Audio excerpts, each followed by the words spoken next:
ल फेरि यो गेटदेखि म फेरि हिल पार्कको उकालोतिर लागे साथी हो। उकालो हो यो चाहिँ नि मर्निङ वाक गर्न आउने ठाउँ। उकालो ओह्रालो हिँड्ने ठाउँ त पाखा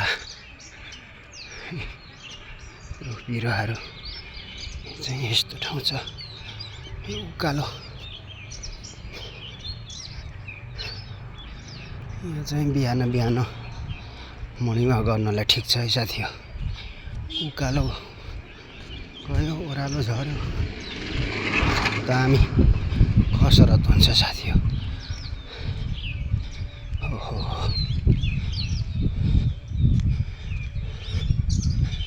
ल हेर त यस्तो मजाको ठाउँ छ साथी हो। ल हेर्नुहोस्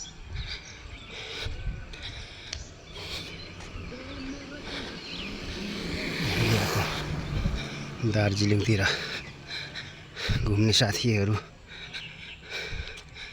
चाहिँ यादगार हुन्छ है।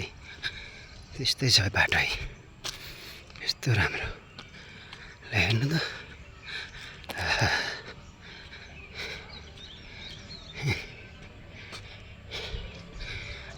बुढो मान्छे पनि हिँडिया छ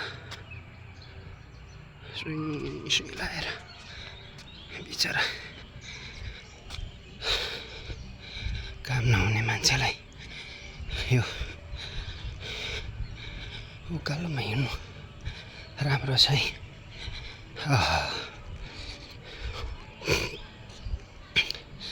40 रुपियाँ टिकट काटेर उकालो ओह्रालो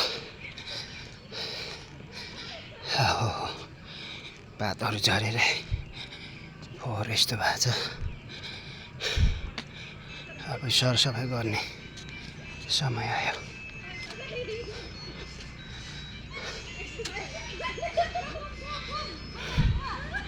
कोही बुई गरेर छ।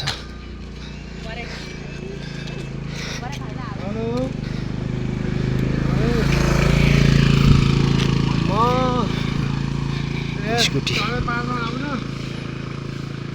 यहाँ पर एक जोडी परेका जोडीहरू छ। फोटो खिच्नु पनि अलिक कराउँछ। सरसफाइ अभियान भइरहेछ।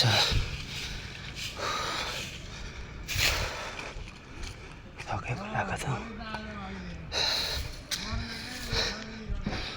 जोडीहरू त यतातिर बेसरी पाइन्छ त घाँटे।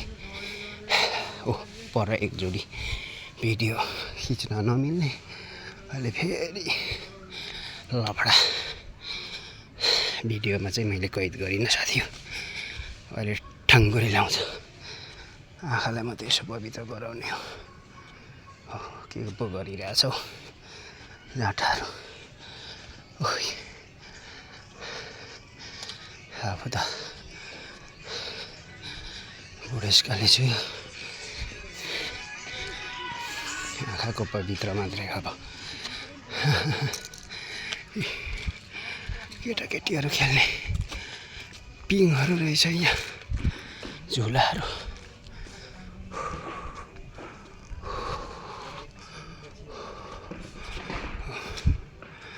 झुला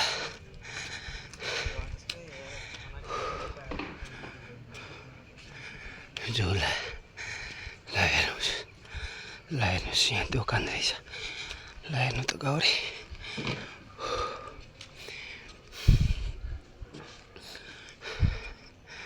यहाँ बसेर खाने ठाउँ।